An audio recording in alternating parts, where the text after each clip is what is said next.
Алфа не помина низ владиниот визен режим. Од 5 национални телевизии, 4 добија виза за Рим, една, онаа најкритичната кон власта, не доби. Прашавме зошто токму од 5 национални медиуми ние не бевме поканети. Зошто Алфа е единствената телевизија со национална концесија која не беше поканета на овој настан, организиран на трошок на владата?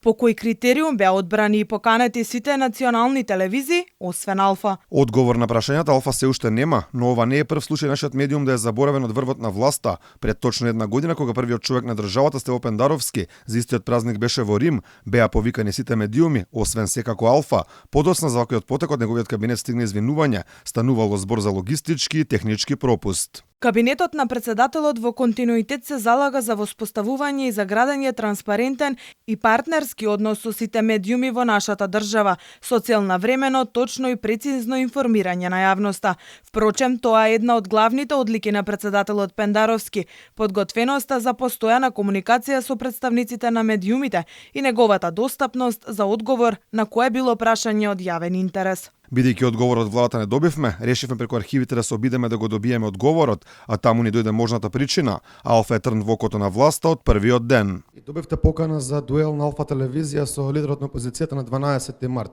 Меѓутоа одговор се уште немаме добиено, дали ќе го прифаќате поканата. Дали можете да ни кажете дали ја прифаќате поканата или не? Да, прифатиме ли поканата на Алфа телевизија? Не ја прифаќаме поканата. Не ја прифаќаме на Алфа телевизија. Ќе видите зошто. Јас сум слободолюбец, јас сум човек кој што верува во вредности, но и сум човек кој што слуша народот. Веројатно има некоја причина зошто вака реагираат луѓето, не знам зошто. Проверете зошто е тоа така. Еве, луѓето викат, не, јас не. Заев не беше единствен кој директно напаѓаше Алфа, тоа токму пред нашата камера го стори и неговата долгогодишна партиска заменичка Радмила Шекеринска. Јас и со вас разговарам. Би сакала да разговарам и со сопственикот на вашата телевизија, ама не го знам кој е. За жал, гледачите на Алфа телевизија не можат во живо да бидат известувани од Рим. Таму на покана на владата од 5 национални медиуми заминаа 4. Покана немаше само за еден, а тоа е Алфа телевизија. Алфа беше имета на закани од врвот на власта. Во една ситуација екс-премиерот ни порача дека ќе си имаме работа со финансиската полиција. Беше спомнато при едно интервју од финансова полиција дека имало контрола. Имало некоја контрола.